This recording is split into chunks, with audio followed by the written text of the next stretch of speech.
Kahalayim Layahalba Shimi Habshai Bahashim Kakudash. Double honors to the apostles. Peace, blessings, mercy, and salutations to all the brothers out there teaching the truth and sincerity, which are the hopeful elect. What you see on the screen is a cow fire. And right now, I'm backing out of work. Let me just make sure. Right there. Look at the screen.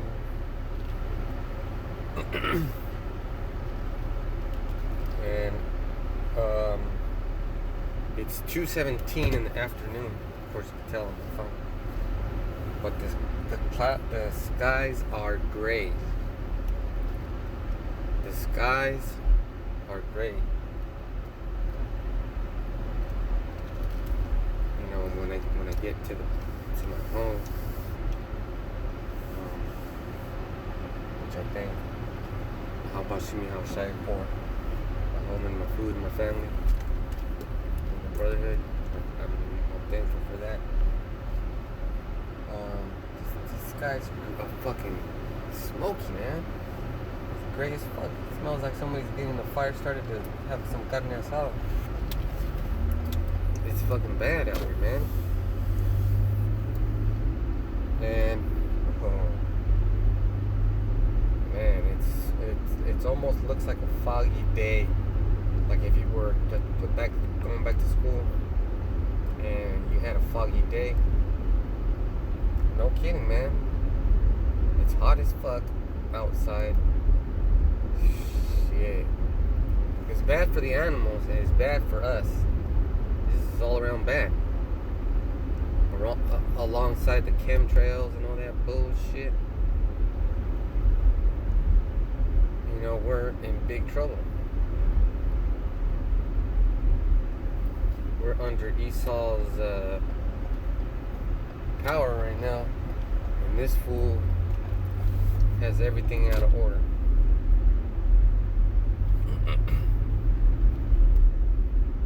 The worst thing that he has out of order is the environment, because with the environment, not only do we depend on it, because we depend on the environment, the animals also depend on the environment, but the temperature will change due to the environment, because they're controlling the environment by burning up all kinds of fucking trees, getting that carbon monoxide up in the air.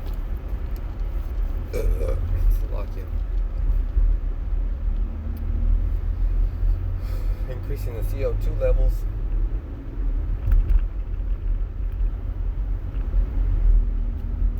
And if there's a lot of trees in where you live, when the trees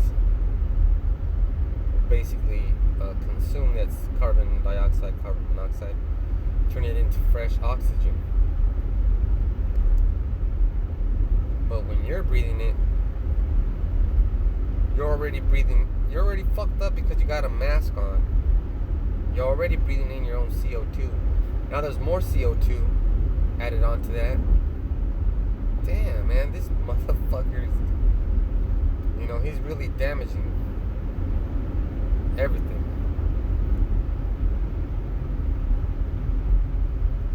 He's got women deciding to end a pregnancy, no matter what term they're in. That's a murder. That's murder, and Esau allows it to happen. Like all these fires, I'm pretty sure they're unnatural fires. And I'm not gonna sit here and debate with any motherfucking body about, oh, forest fires start like this. Bullshit. I'm not gonna do that. Fire doesn't continue like that for a long ass time.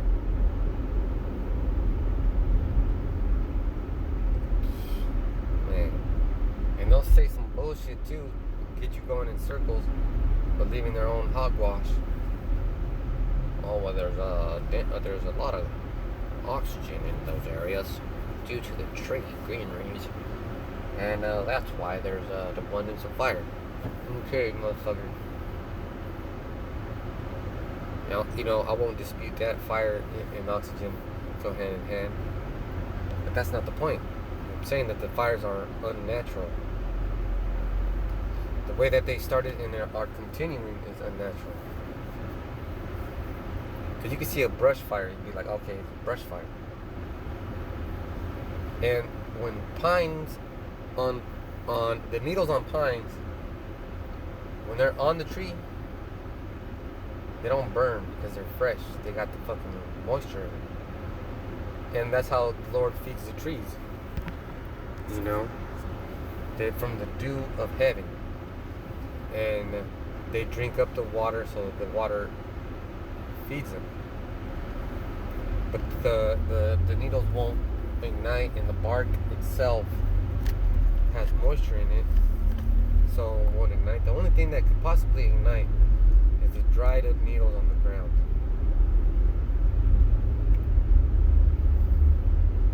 Because there's the sequoia forest up here.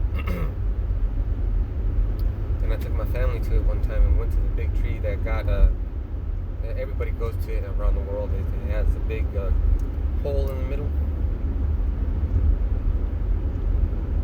So there's that.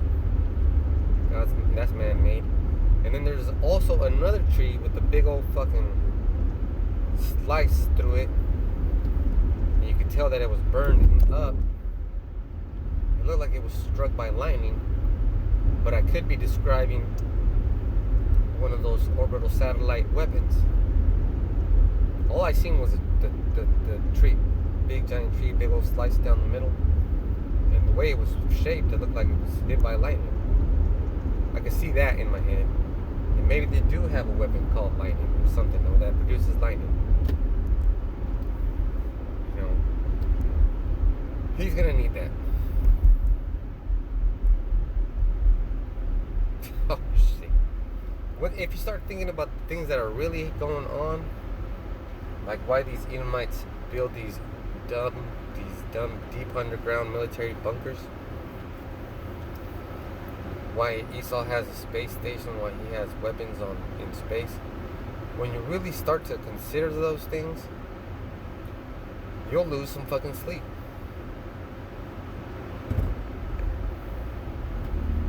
Because the conclusion of the whole matter is 2 Thessalonians 2 and 3. Then when the son of perdition, because if he's the son of perdition, then that's destruction. What he's going for with those weapons, with those vehicles, with those aircrafts, with the technology, he's gonna stand up. What he thinks is he's gonna stand up to Yahweh Shem Yahushai when they come back, when the skies get cracked open, when those chariots of the Lord start spitting their real fire. Esau thinks he has a fucking chance, a standing chance, what he calls it.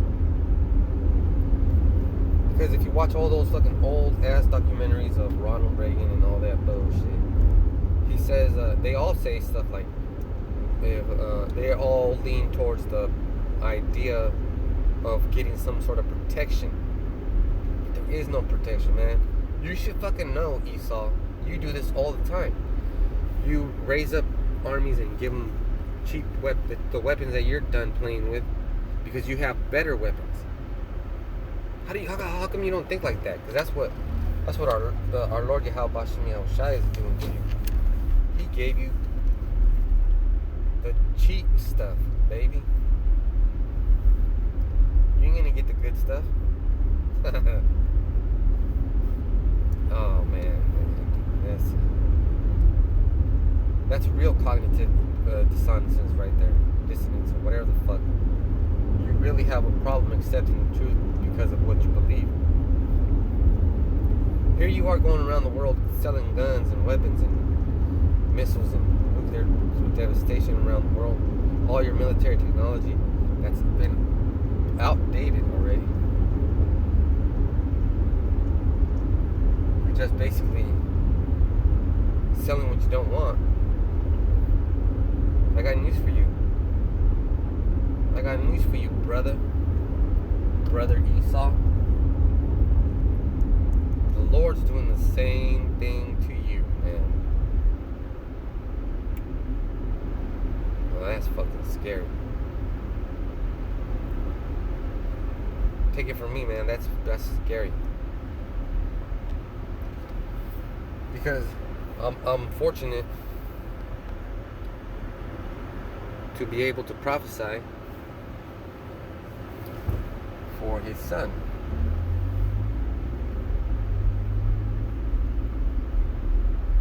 But at the same time, he could get mad at me for any damn reason he wants, because that's his prerogative. He could just say one day, man, he just pays too much attention to his roosters, or to his family, or to whatever. I think I'm gonna make him bug out. He can do that. He can do that. Oh shit! Because this last camp was a fiery camp, man. Had them demons on fire, trying to fight us, trying to kill us, trying to stab us. But I wasn't backing down.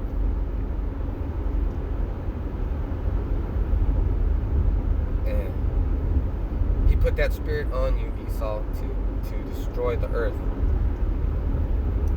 Because it says the earth language.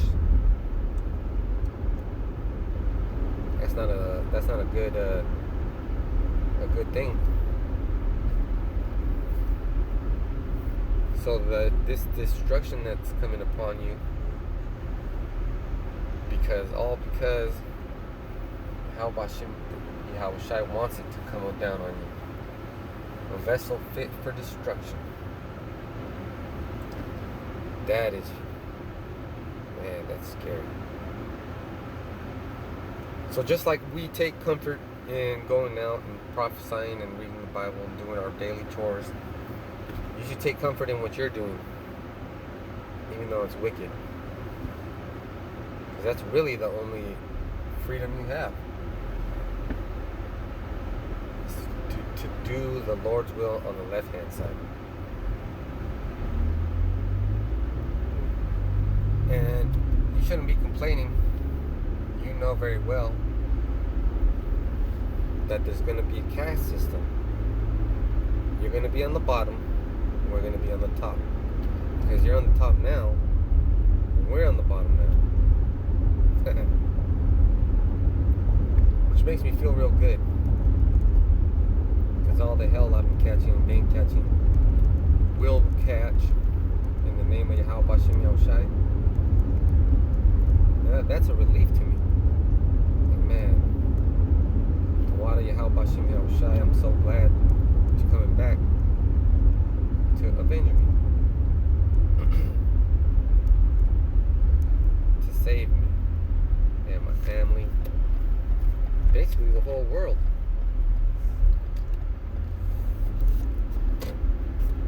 But, well, he's going to come to save with prejudice the elect of Israel, which is something that we hope to be. That's why we give double honors to the apostles, and peace, blessing, mercy, and salutations to all the hopeful elect. I say hopeful elect. Some brothers say elect because they're convinced. I'm convinced. But I just don't want to be too proud, too proud. It's hard. It's hard to be balanced, because people might not think that you're proud, but you won't. I'm saying that wrong. People might not think that you're humble. They might think that you're proud because of the way you say things. Because there's only one way to say them. How are you going to say, I'm an angel? How are you going to say you're an Israelite? How are you going to say the Lord chose you as a people to be the apple of his eye, and chose Esau to be destroyed, chose the other nations to be our slaves? That's amazing. It's amazing. And I'm thankful for that. Just for the opportunity. There's real appreciation right there. So here, my destination. Dad, I'm gonna say shalom.